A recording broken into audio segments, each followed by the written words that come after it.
provas, sobre tribulações, sobre tentações, sobre dificuldades.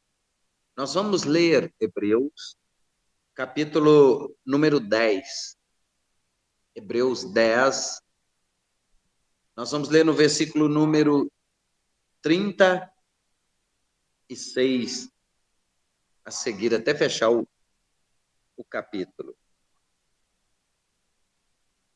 Esse texto, nós vamos ler parte de um texto que tem o subtítulo que diz que exortação a perseverar na fé.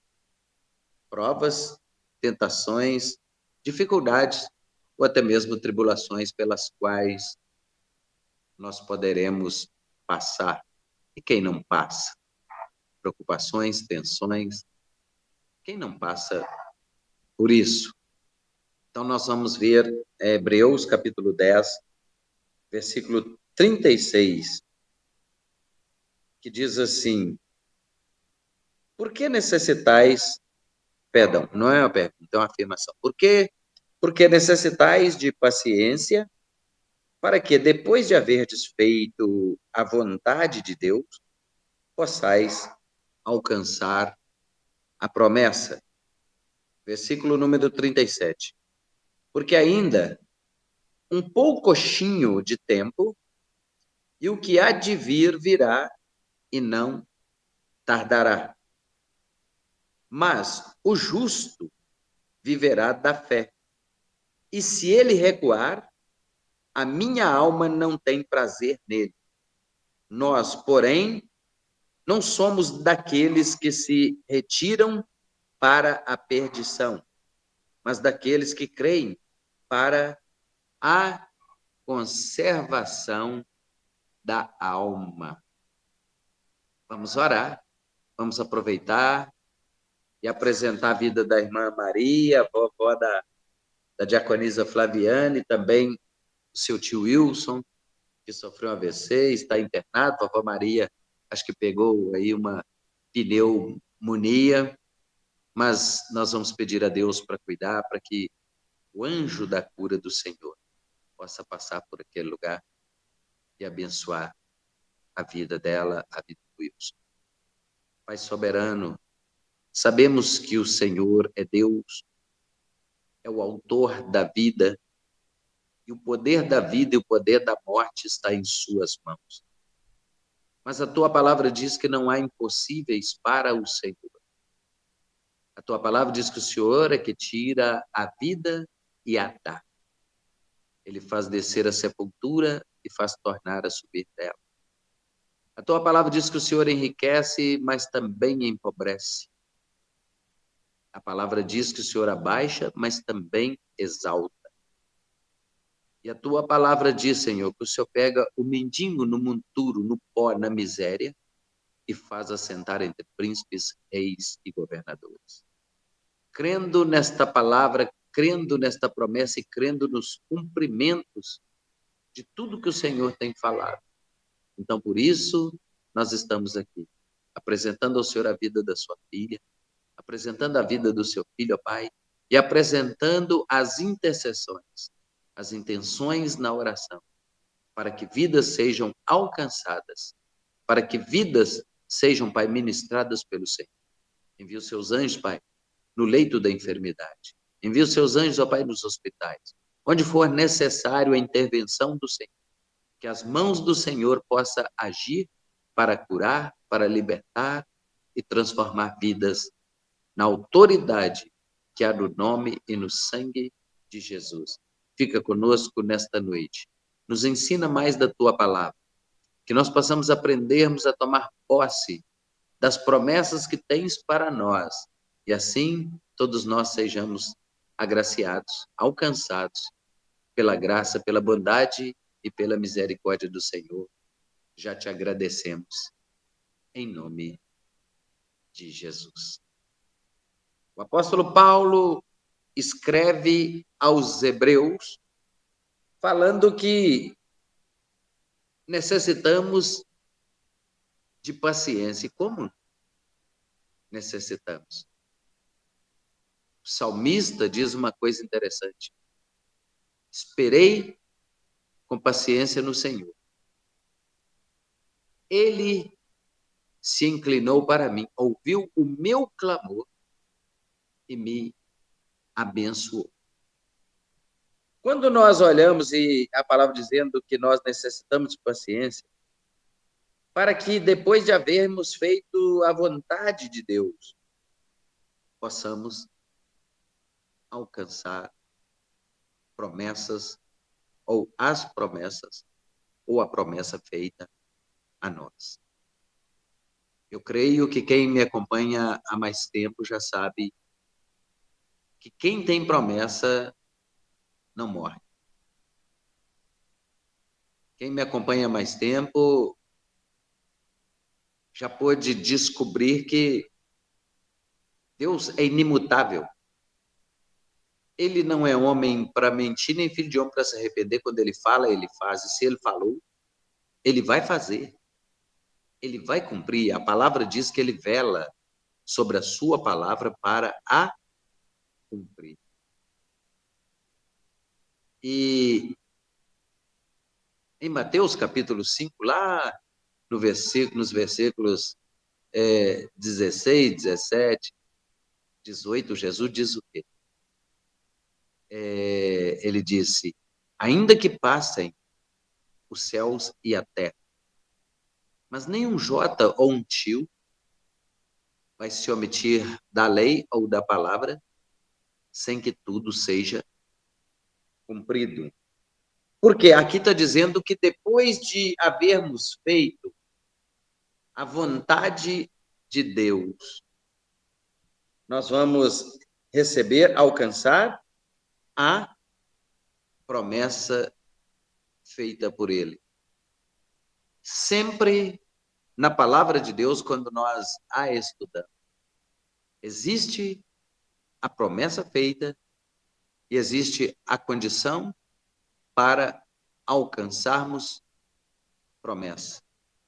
Então, a palavra de Deus diz que Deus, eu sempre digo isso e gosto de afirmar, que Ele estabelece os princípios segundo a sua palavra.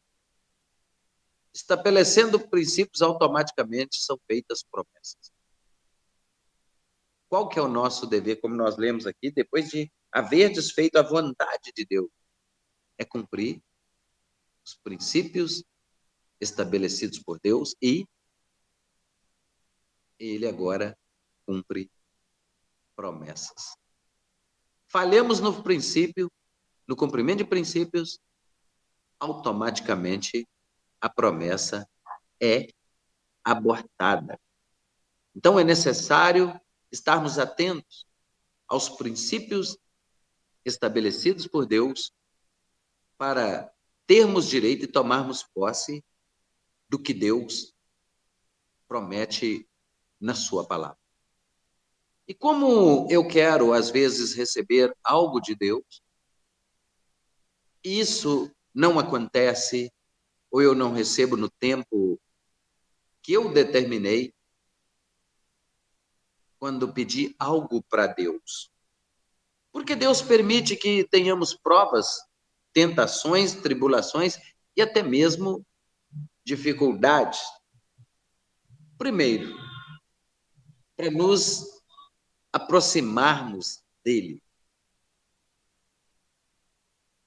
Hebreus, né? A palavra diz, Hebreus capítulo 1, que, ora, sem fé é impossível agradar a Deus.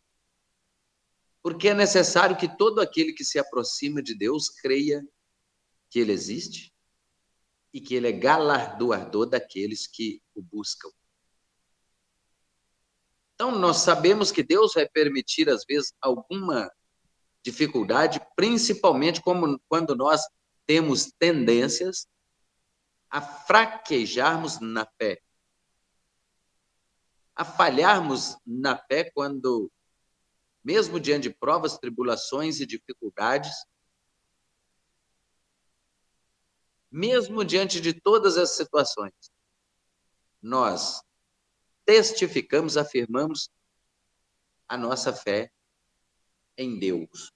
Então, ele permite que venha sobre nós provas, dificuldades, tentações, tribulações, desertos, porque Deus permite tais coisas acontecer ou aconteça. Salmos, 107, versículos 12 e 13, a palavra diz assim, que o Senhor abateu o coração do seu povo com trabalhos. Como assim, pastor? Deus, às vezes, quando Ele quer nos trazer para perto dEle, Ele nos dá trabalho. Porque quando o trabalho fica, a jornada fica árdua, o trabalho fica pesado, nós nos aproximamos dEle, dependendo dessa ajuda que é proveniente dEle, talvez um tipo de ajuda que não vamos encontrar em mais lugar nenhum. Então, quando Ele permite que, ou melhor, Ele abate os nossos corações com trabalho. E aí o que acontece? Nós clamamos. Quando Deus abate o nosso coração com trabalhos ou com dificuldades, com problemas os mais diversos, às vezes até alguns males. Então nós nos voltamos para Ele e clamamos o nome dele, invocamos o nome dele. Por isso, Jeremias 33, no capítulo 3, Deus deixa registrado assim: invoca-me e responder-te-ei, anunciar-te-ei coisas grandes e ocultas que tu não sabes. Mas em Jeremias 17, vamos ver aqui, vou voltar aqui um pouquinho na Bíblia, Jeremias,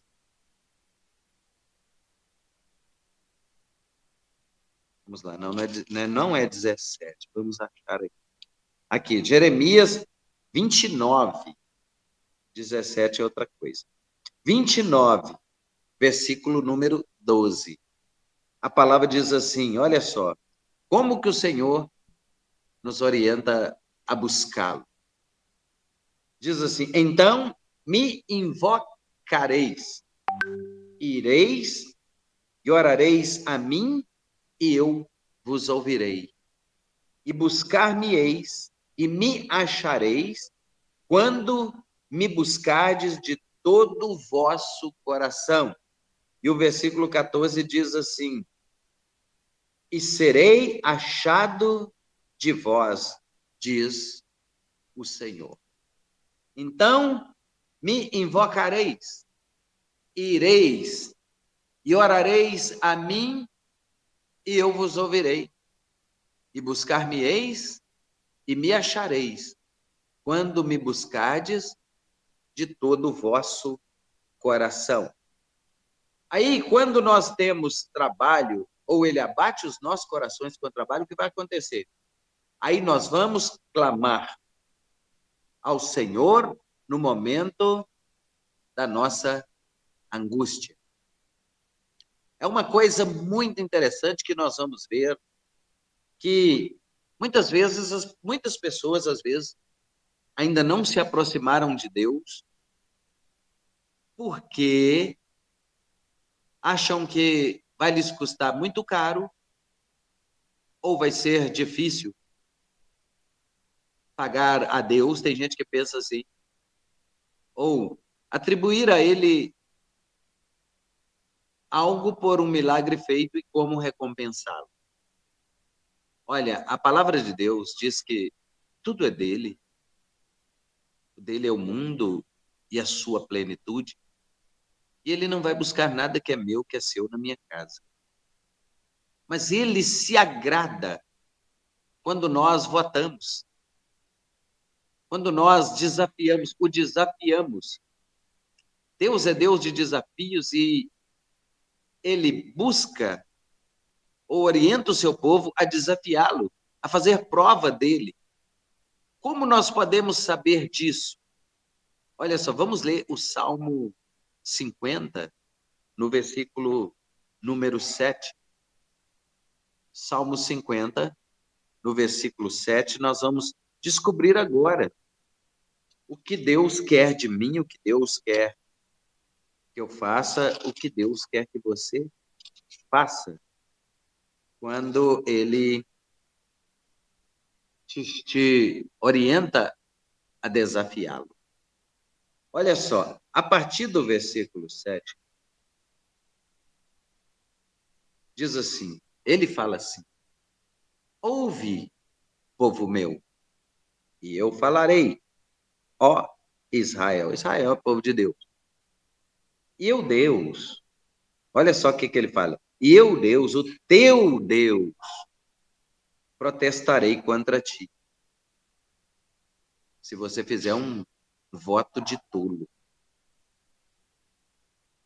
um voto que você não pode cumprir, ou um voto que você não vai cumprir.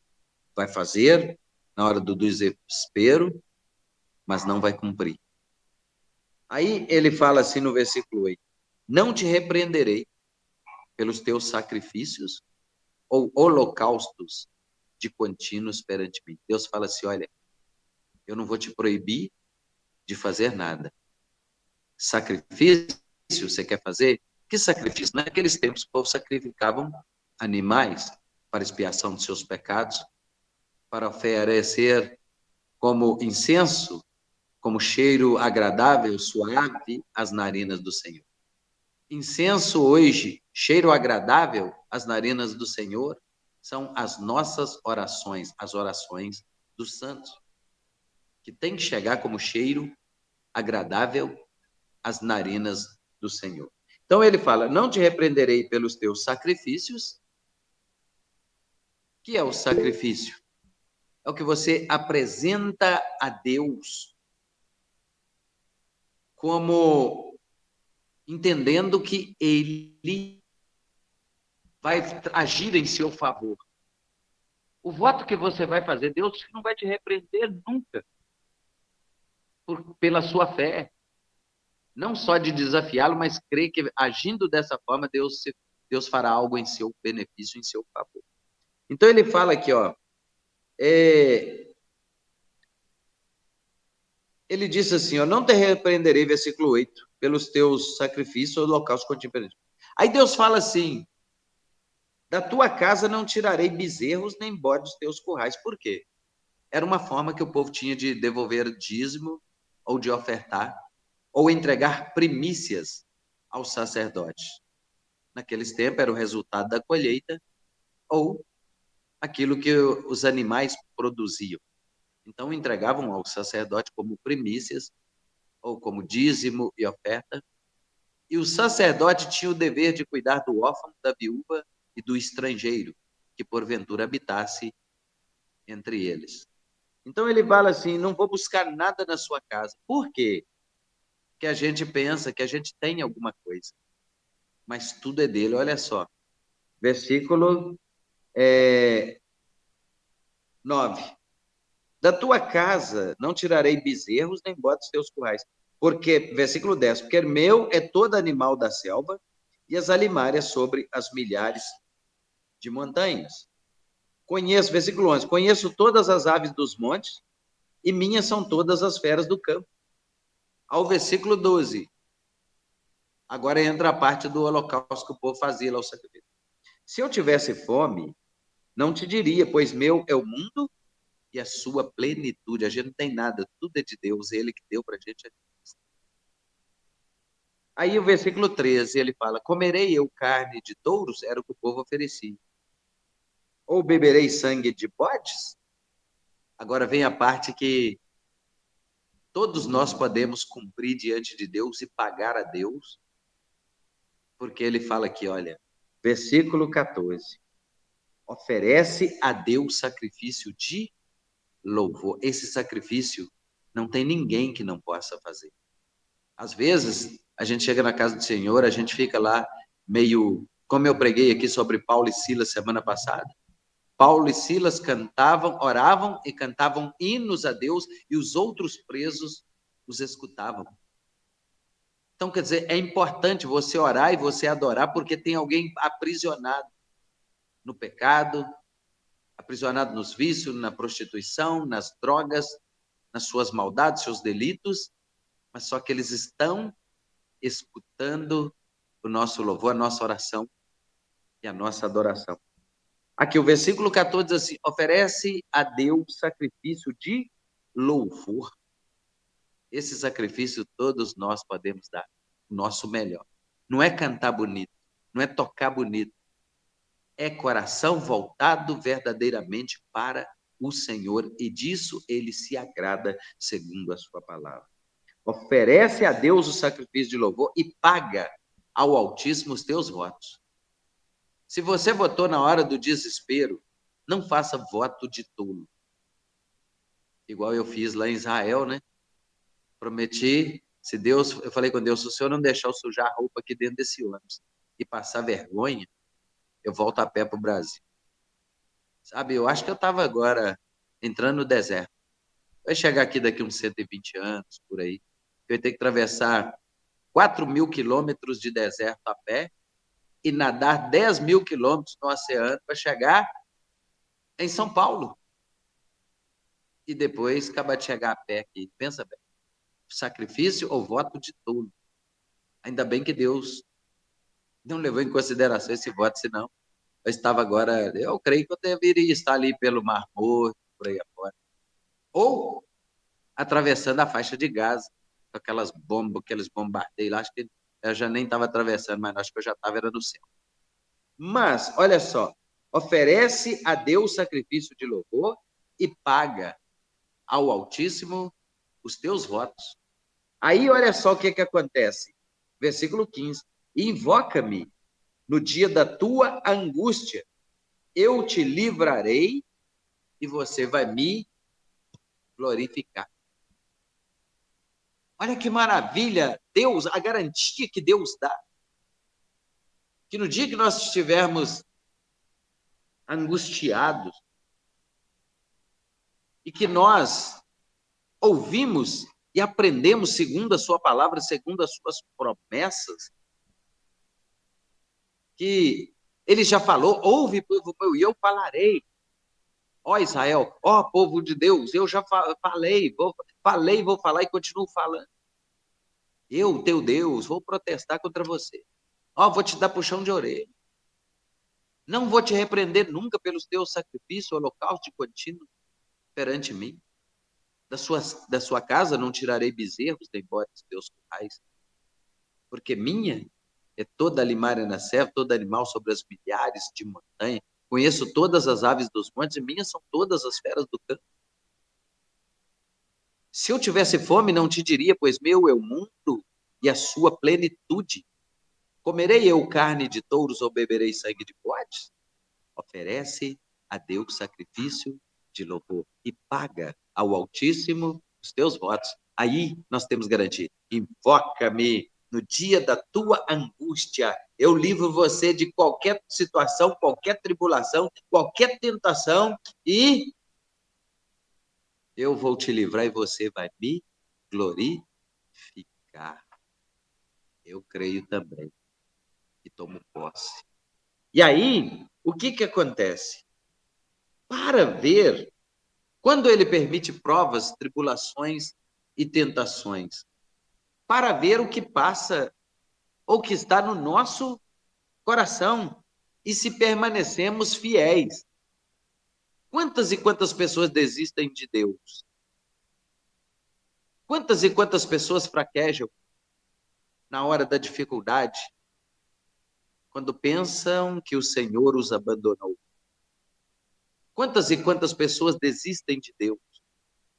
Ou do projeto, às vezes, dos sonhos, do chamado, da palavra profética liberada, da palavra que recebeu, porque a palavra diz que tudo vai ocorrer em tempo oportuno, não é no tempo que eu quero, é no tempo de Deus. Então a palavra diz que as provas, as tentações, as dificuldades vêm para ele provar, como no Deuteronômio 8, ele te tentou, é Deuteronômio capítulo 8, já lá no início, Ele te deixou passar fome, te sustentou com maná que teus pais, nem você, nem teus pais não conheciam, para te tentar, para te provar, para saber se vocês, o que se passa nos vossos corações, se vocês guardariam os seus mandamentos ou não. Isso, a palavra Êxodo 20 fala que Deus veio para nos provar. Ele diante da sua grandeza, o diante que ele pode fazer por nós, mas ele não vai simplesmente fazer, ele vai nos provar primeiro para ver se estamos aptos a recebermos a bênção, o que ele tem para nós, e se não vamos escandalizar diante do que nós recebemos dele. Porque muitas pessoas escandalizam. Hoje mesmo, eu estava vendo sobre uma jovem, não sei falar o nome, né, que surgiu agora cantando há pouco tempo, e Deus deu ela uma canção abençoada, ela gravou essa canção. E depois ela foi convidada por uma gravadora chamada MK Music para gravar música secular, música sertaneja, e ela se dobrou e aceitou. Então, quando Deus fala, eu quero saber o que se passa no seu coração. Se você vai me negar ou não, se você vai permanecer firme, mesmo diante das provas, das tentações, das tribulações e das dificuldades. O perigo, segundo a Bíblia, o perigo de quê? Das riquezas, das posses, do que nós recebemos na nossa vida. Um dos perigos é esse, não é o que vamos receber, mas através do que recebemos, perdemos a nossa salvação.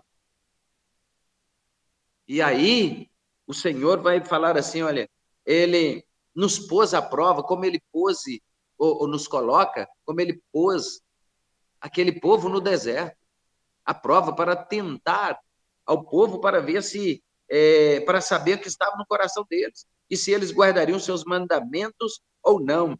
Deus nos prova para saber se o amamos de verdade. Às vezes acontecem coisas desagradáveis ou coisas que talvez não é bom para nós, ou achamos que não é bom, mas é tratamento, é crescimento, é o Senhor nos preparando, moldando em nós o caráter de Cristo, que suportou as tentações, suportou as tribulações, venceu o pecado, venceu o mundo, venceu a cruz, venceu a morte, venceu o diabo e ascendeu aos céus, e está sentado à destra do Pai. Ele venceu todas as coisas como homem, para mostrar para nós que nós também podemos vencer as adversidades da vida e chegar do outro lado exaltando e glorificando o nome do Senhor, porque ele é bom. Juízes, né? Nós vemos Juízes capítulo 2, versículo 21 e 22. Deus permitiu que o adversário estivesse no meio do povo, na terra, para provar o seu povo e se iam guardar o caminho do Senhor. Jeremias capítulo 12, nos versículos 3, a parte A, ele fala assim, olha, tu me conheces, sonda e prova, esquadrinha o meu coração. Então o salmista também já dizia isso, quando dava liberdade ao Senhor para sondar o seu coração. Né? Tem uma canção bonita, eu acho que é de Fernanda Brum, que fala assim, sonda-me, Senhor, e me conhece, quebranta o meu coração, transforma-me conforme a tua palavra e enche-me até que em mim se ache só a ti. Então, usa-me, Senhor, usa-me como um farol que brilha à noite, como ponte sobre as águas, como abrigo no deserto e como flecha que acerte o alvo. Eu quero ser usado da maneira que te agrade, em qualquer hora e em qualquer lugar. Eis aqui a minha vida, usa-me, Senhor, usa-me. Aí o refrão fala: sonda-me, quebranta-me, transforma-me, enche-me e usa-me, Senhor. Aí vem de novo. Como um farol que brilha à noite, como ponte sobre as águas, como abrigo no deserto e como flecha que acerta o alvo. Eu quero ser usado da maneira que te agrade, em qualquer hora e em qualquer lugar. Eis aqui a minha vida, usa-me, Senhor, usa-me. Olha só, a palavra fala o quê? Jeremias 12:3.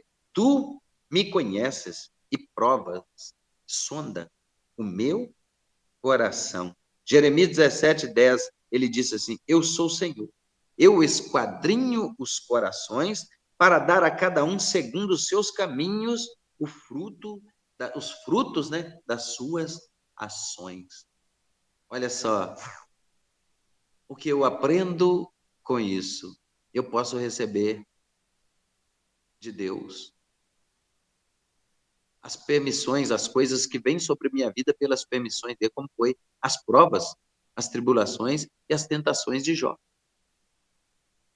Pela permissão dele, porque ele tinha convicção que Jó não negaria o seu nome, e depois no capítulo 42, o testemunho maravilhoso, que Deus dá a Jó em dobro tudo quanto ele antes possuía. Porém, os filhos continuaram 10, não eram os mesmos. Por quê? Vocês se lembram do primeiro capítulo de Jó? A palavra diz o que? Os seus filhos banqueteavam. No dia do aniversário de cada um deles faziam festas, churrascos e fazia tudo. Não é que não pode fazer, não. Viu, irmãos? Pode fazer churrasco na sua casa, pode me chamar, não tem problema nenhum. Eu vou com alegria para o holocausto. Como o pessoal de São Paulo, né? Toda vez que a gente vai lá, como o pessoal de Itabira. Não, eu peço, não peço, viu? Quando eu vou na casa de alguém, o meu pedido é água gelada.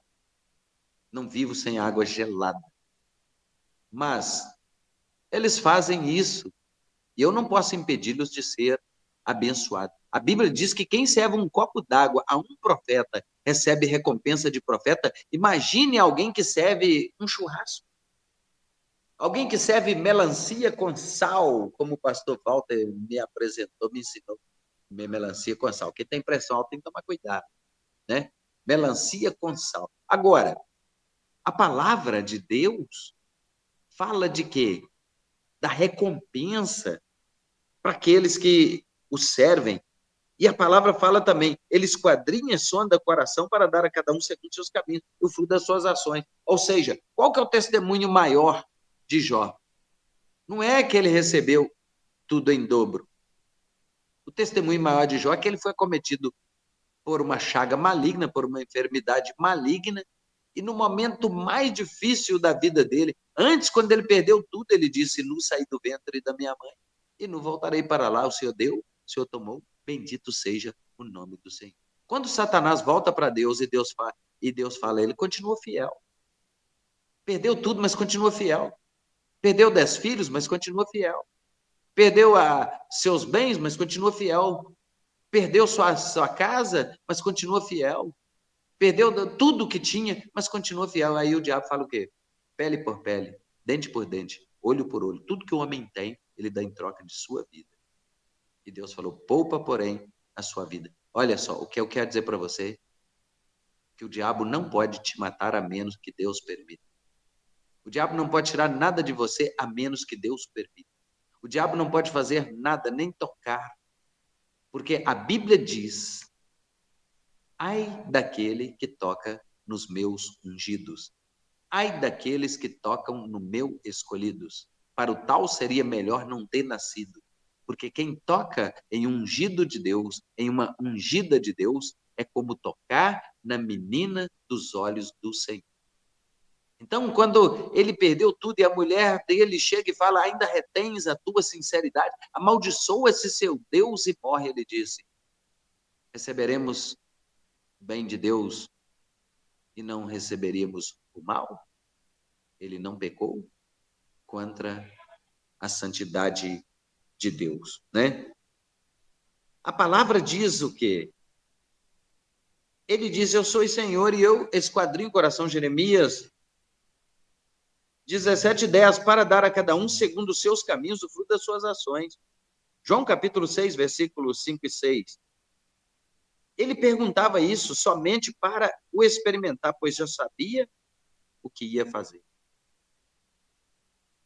Lembra que Jesus perguntava às pessoas, que queres que eu te faça? Ele, na sua onisciência, na sua onipresença, na sua onipotência, sabedor de todas as coisas, possuía duas naturezas, divina e humana. Sabendo o que a pessoa necessitava, mas ele perguntava, o que queres que eu te faça? Então, cada um pedia segundo a sua necessidade. E aí, ele sabia o que fazer, mas pergunta. Deus sabe o que eu preciso. Deus sabe o que ele pode fazer por mim, mas ele quer relacionamento. Entende? Como se relaciona com Deus? Na oração. Não tem outra forma de intimidade com Deus, a não ser no relacionamento e na oração. Olha, qual que é o propósito aí para nos aproximarmos mais da palavra? Quando nós nos aproximamos de Deus na oração, nós vamos ver as garantias que nós temos na palavra e automaticamente estamos em sintonia com o Pai, porque nos aproximamos da palavra, né? A palavra fala no Salmo 94, número 12, bem-aventurado, é feliz o homem a quem o Senhor repreende e a quem ensina a sua lei. Bem-aventurado é o homem a quem o Senhor repreende e a quem ele ensina as suas leis. E o que aprende e que tem disposição para aprender e praticar e tomar posse do que diz a lei. O cumprimento da lei traz cumprimento de promessas.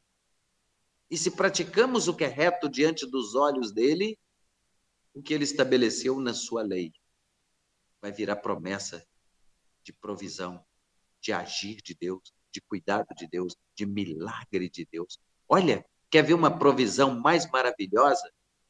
Que está registrado através da oração de Ana. 1 Samuel, capítulo 1, versículo 6. Perdão, acho que é 2:6. Hoje meu computador está meio... Mas vamos lá, eu vou procurar aqui, para não te dar endereço errado. 1 Samuel, capítulo 2, versículo 6. Olha só. A palavra diz assim, eu até citei aqui anteriormente, o Senhor é que tira a vida e a dá. Isso é lei, está registrado, estabelecido por ele. O Senhor faz descer a sepultura. Ô, Ricardo, coloca o carregador aí. O Senhor faz descer a sepultura e faz tornar a subir dela. Vocês se lembram do filho da viúva de Naim? Eles levavam e ia fazer o sepultamento do jovem filho da viúva. Filho único. A Bíblia faz questão de frisar que era o filho único de uma mulher que era viúva. Então, quando ele encontrou com o cortejo, ele deu uma ordem de parada. Naqueles tempos, se alguém interrompesse um cortejo, dava exclusão. É como nos dias de hoje, é lei de trânsito. Ninguém pode interromper um cortejo fúnebre. E se tocasse no morto ou no esquife, então a pessoa era considerada imunda. O esquife era uma espécie, uma coisa parecida com a escada que levava o morto embalsamado. Na minha terra chamavam aquilo de padiola. Então, quando Jesus, olha só o contraste, duas multidões. Uma multidão tinha Jesus, o autor da vida, e se alegravam porque ele estava perto e a outra multidão estava triste, chorando e conduziam à morte. Então Jesus deu uma ordem: parem o cortejo. E ele chegou para a mulher e disse: mulher, não chores. Judeu não cumprimenta assim. Judeu cumprimenta é assim, ó, Shalom Adonai. Judeu cumprimenta é assim, Atsamiá. Né? Judeu não cumprimenta bom dia, boa tarde, boa noite. Shalom Adonai Atsamiá. E ele falou: mulher, não chores. E ela podia responder para ele assim: Senhor, eu não sei por que o Senhor parou. Eu já conheço esse caminho. Eu já sepultei meu marido. E agora vou sepultar a minha única fonte de esperança, de suprimento. Era o único recurso que eu tinha. Naqueles tempos não havia previdência social, não havia pensão alimentícia, não havia seguro de vida, não havia nada. Ela havia sepultado seu marido, por isso a Bíblia faz questão de frisar que o sepultamento era o filho de uma mulher viúva. Então, quando Jesus ordena que parem, ele fala: mulher, não chores. Ela podia dizer: Senhor, argumento, argumentação, justificativa. Ela podia dizer: Senhor, já ouvi essa palavra de consolo o dia todo. Já ouvi muitas pessoas dizer: fica assim, não, é assim mesmo. Vai acontecer com todo mundo. Ela poderia até dizer isso, mas ela simplesmente baixou a cabeça. E Jesus foi lá e deu uma ordem. A morte para sair e a vida. Me dá arrepio quando eu falo isso. Jesus deu uma ordem. Ele ordenou a morte que saísse para que a vida entrasse. Onde a morte está, se ela não for expulsa, a vida não entra. Ele chegou e tocou no esquife e disse: jovem, a ti te digo, levanta-te. E o jovem levantou e ele o segurou pelas mãos e o trouxe e o entregou à sua mãe. Sabe o que eu aprendo com isso? O coveiro deve estar lá até hoje, esperando o defunto chegar. Não é assim? Tem muito coveiro espiritual por aí, louco para enterrar sonhos, louco para enterrar projetos, louco para enterrar os dons que Deus nos deu. Tem muito coveiro espiritual já com a sepultura aberta, esperando. E tem muita fábrica de caixão espiritual para conduzir os sonhos daqueles que almejam conquistar algo em Deus. E que por muitas e muitas vezes alguém quer sepultar aquilo que Deus já lhe garantiu, segundo a sua palavra, segundo as suas promessas.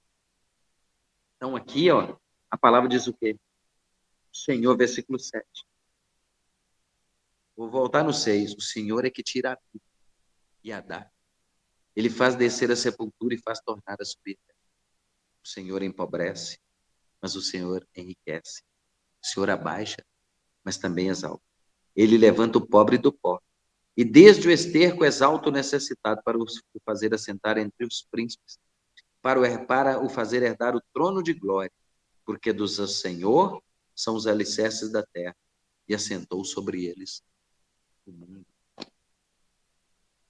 Nós aprendemos na palavra que as tribulações ou as dificuldades nos aproximam de Deus. Quando Ana fez essa oração aqui, um dia eu vou pregar sobre ela. Era um momento que ela era zombada, porque ela não podia ter filhos. A madre dela estava cerrada. Quem cerrou a madre dela? Deus. E como ela fez para alcançar o favor de Deus? Quando Eucana, que tinha duas mulheres, a outra chamava Penina, ele foi ao templo, todo ano ele ia ao templo oferecer sacrifício ao Senhor. Ana foi junto e era zombada, era humilhada por Penina. Mas um dia ela chegou e decidiu abrir o coração para Deus. Com amargura de coração, ela se apresentou a Deus, a ponto de Samuel achar que ela estava embriagada, que ela tinha bebido muito. E Samuel falou: aparta-te do teu vinho, aparta-te dessa bebida. Ela falou: Senhor, não estou embriagada. Não bebi vinho, nem tenho bebido bebida forte, mas eu sou uma mulher atribulada de coração. Eu estou aqui na intimidade com meu Deus.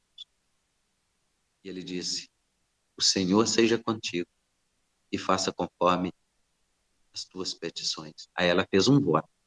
Eu falo, não importa que voto que Ana fez.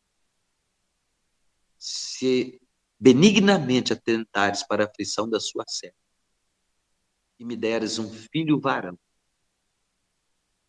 eu o entregarei para o Senhor por todos os dias da tua vida. E mais, ainda fez um voto para Samuel, tadinho. Samuel, segundo estudamos a Bíblia, ele é de origem etíope. Ela fez um voto de nazireu. Ela disse: olha, sobre a sua cabeça não passará navalha. E no próximo ano, quando Eucana subiu para ofertar ao Senhor, ela já estava com Samuel nos braços. Vamos, Ana, não. Eu prometi ao Senhor que quando o menino desmamasse, eu o entregaria. E esse menino era quem? O maior juiz, o maior profeta, o homem que Deus governou por muitos anos, através da vida dele. Um homem que impediu Israel de cair na perdição, porque ele era autoridade, falava em nome do Senhor, até chegar aos tempos de Saul, não vou entrar nisso. Mas este era Samuel, não é? E mais do que isso, né? O Salmo 119, no versículo 7, a palavra diz assim: foi-me bom ter sido afligido, para que aprendesse os teus decretos. Então, quer dizer, às vezes a aflição nos leva a aprender os decretos do Senhor, não é? E mais, para podar galhos secos e podermos dar mais frutos. Chega um tempo que a gente fica como galho seco. A gente não produz nada, a gente não está como morto. Mas Jesus disse o que? João 15. Eu sou a videira verdadeira e vós sois as varas. Toda vara em mim que não produz fruto, ó, tesoura nela, atira. E limpa toda aquela que dá para que dê mais fruto. E ele fala para mim e para você: vocês já estão limpos pelas palavras que eu vos tenho falado. Esta é a palavra que ele fala, né? E mais do que isso, todo ramo que produz, ele poda para que dê mais fruto. Então, quer dizer, nós somos, digamos assim, nós somos podados, nós somos limpos, porque ele quer de nós frutos. Que frutos são esses? É o fruto da salvação, sim, em primeiro lugar para nós, e depois para os que se aproximam de nós, ou para aqueles a quem o Senhor nos indica, e mais do que isso, os frutos do Espírito. Gálatas 5, 22. E mais do que isso, né? Para nos ensinar a obedecer, né? É o ABCD do cristão, do crente. Começa com O. Obedecer. Para nos ensinar isso. Hebreus 5,8 diz assim: embora sendo filho, aprendeu a obediência por meio daquilo que sofreu, né? Aí nós vamos ver Hebreus 2:10, né? 1 Pedro 4:1 e 2 diz assim, que Cristo padeceu por nós na carne, e com isso ele já cessou o pecado, não é? Mas, para nos fazer um vaso melhor e mais útil, Jeremias 18:4, né? Fala da casa do oleiro. Quando ele desce, Deus manda ele descer. Sabe por que Deus manda descer? Em primeiro lugar, baixar a bola, se humilhar. E a casa do oleiro, onde se molda, onde se fabrica vaso. E Deus fala: levanta-te e desce à casa do oleiro, que lá eu falarei. Tem muita gente pensando que a casa do oleiro é a internet, é as coisas que as pessoas postam sem nexo, sem veracidade, sem saber fundamento, e são pastoreadas pela internet e come tudo enquanto é tipo de veneno que a internet dá. E depois vem na porta da gente, igual trouxeram aqui. A esposa de um pastor, e ele próprio veio trazer aqui na minha porta para eu expulsar o demônio, e o demônio falou, hoje ainda eu mato ela infartada. Eu falei, não mata nada, porque o maior poder tem Deus. Então, o poder da vida e o poder da morte está nas mãos do Senhor. E para a glória do Senhor, não matou. Mas os gestos que ela fazia, os sintomas que ela apresentava, era de quem estava infartando. E aí, nós, olha só, para nos transformar em vasos melhores e mais úteis. O vaso que o oleiro fazia de barro se quebrou. E ele pegou o barro de novo, com a maior paciência, jogou na roda de novo e fez outro vaso, como bem lhe parecia fazer. Né? 1 Coríntios 5,17. Perdão, 5,7, né? Diz assim, lançai fora o fermento velho para que sejais uma nova massa. Eu vou encerrar com essa palavra. Fermento, segundo a Bíblia, significa o crescimento. O fermento, segundo a Bíblia, pode representar o crescimento do bem e do mal. Ele fala, alimpai-vos do fermento velho, lançai fora. Porque, eu não sei se vocês sabem, o povo quando saiu da escravidão, eles eram acostumados a comer pão levedado. O que é isso? O pão que a massa levedou. Antigamente eles chamavam isso de pão de Cristo, ou pão de 7 dias. Quando faziam a massa do pão, na vasilha em que foi preparada a massa do pão, assava-se o pão e tal, mas não jogava, não lavava a vasilha e deixava aquele resto de massa ali dentro. E deixava, e punha água e deixava por 7 dias.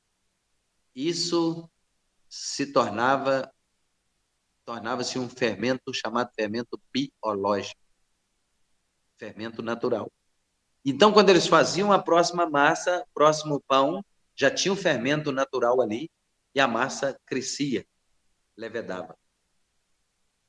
E quando o Senhor, uma das recomendações do Senhor antes do povo ser liberto da escravidão do Egito era: tirai do vosso meio todo o fermento.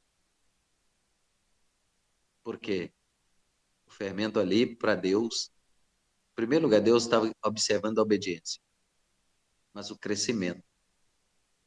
O fermento ali representava o crescimento tanto do bem como do mal. E assim, hoje, a palavra fala conosco: alimpai-vos, lançai fora o fermento velho. Sabe o que é isso? Eu não tenho nenhuma penca de chave para te mostrar.